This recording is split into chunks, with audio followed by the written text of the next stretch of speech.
ከዚህ ተቋም ጋር እየተናበቡ መስራት ይጠበቅባቸዋል። እዚህ የምናመርታቸው ድሮኖች ከዚህ ቀደም ገዝተን ከታጠቅናቸው የሚለያቸው ሁለት አንኳር ነገር አለ። አንደኛው ከዚህ ቀደም የምንገዛው ቴስት የሚደረገው ሲ ሌቭል ላይ ስለሆነ እንደ ኢትዮጵያ ያለ ከፍተኛ አልቲቲዩድ ላይ ለመብረር ይቸገራሉ። የኛ ዩኤቪዎች ተሰርተው ቴስት የሚደረጉት ራሱ ከ2000 በላይ ስለሆነ በከፍተኛ አልቲቲዩድ መብረር ስለሚችሉ ዝቅተኛ ቦታ ሲያገኙ የበለጠ ፈንክሽናል ያደርጋቸዋል። ሁለተኛው በኤአይ የታገዙ በመሆናቸው ሪደንደንት ኮሚኒኬሽን ሲስተም ያላቸው ናቸው። በላይን ኦፍ ሳይት ብቻ ሳይሆን ሳተላይት ይጠቀማሉ። ከዚያ በተጨማሪ እያንዳንዱ ድሮን አንታይ ድሮን አለው። አንታይ ድሮን ጃመር የሚወድቁ ጃመሮች አይደሉም።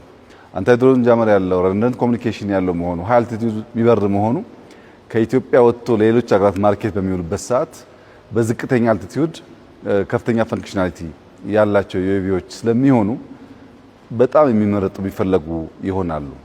ከውጭ የምናመጣቸው በሀገራቸው ቴስት ሲደረጉ የሚሰሩ ቢሆንም በእኛ አልቲቲዩድ ላይ ለመስራት የሚቸገሩ ናቸውና የኛ ሞር ለኛ አካባቢ ኦፕሬሽን ይበልጥ የተመቸ ሆኖ የተዘጋጀ ነው። ከዚህ አንጻር የኤአይ ሚና ከፍተኛ ስለነበረ እነሱንም ማመስገን ተገቢ ይሆናል። እጅግ አድርገን እናመሰግናለን። ምርምሩ መቀጠል አለበት። እያሻሻልን እያላቀን መሄድ አለብን። ከከስተመሮቻችን የምናገኛቸውን ፊድባኮች ደግሞ መልሰን ግብአት እያደረግን ለማሳደግ የምንጠቀምበት ይሆናል። አሁን ያለው ግን ስቴት ኦፍ ዘ አርት የሆነ ወርልድ ክላስ ኮምፒት ማድረግ የሚችሉ ዩኤቪዎች ናቸው። እንግዲህ የሁላችን ስራ የሚሆነው ምርምሩ እንዲያድግ ገበያ ማስፋት አለብን።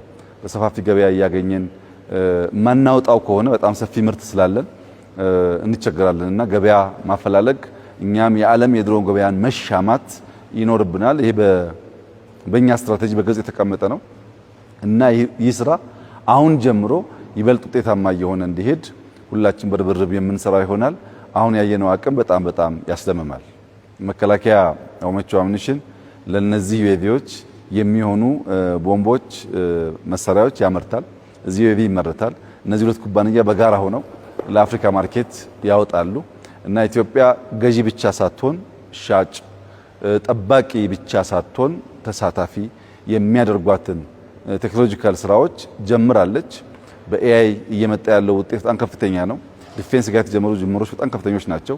ደግሞ ዛሬ እዚህ ያየነው በጣም ከፍተኛ ነው። አስተሳስረን ሀገር ለመጠበቅ ሀገር ለማስቀጠል ልጆቻችን ይበልጥ የተዋበች ሀገር ለማስረከብ ብቻ ሳይሆን አፍሪካ ወንድሞቻችን ችግር ሲገጥማቸው የዲፌንስ ኢንዱስትሪው ማርኬት ውስጥ ገብቶ ተጨማሪ ሀብት ተጨማሪ እውቀት የሚያመጣበትን መንገድ መስራት ያስፈልጋል። በሰሞኑ ያየናቸው አጠቃላይ አቅሞች ኢትዮጵያ እያንሰራራች እንደሆነ ኢትዮጵያ አስተማማኝ አቅም ላይ እንዳለች ያመላክታል። እነዚህን አቅሞች የምናጎለብተው ለመዋጋት አይደለም፣ ውጊያን ለማስቀረት ነው።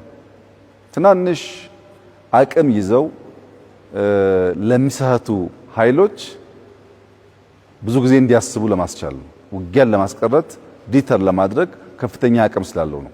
ያ ግን ሳይሆን ቀርቶ ደግሞ ቢያጋጥም ባጠረ ጊዜ ውስጥ ለማሳጠር የሚያግዙ አቅሞች ናቸው። እንደ ትናንትናው አንለምንም፣ እኛን የምናመርተው እንደ ትናንትናው አንገዛም፣ እዚሁ ነው የምናመርተው።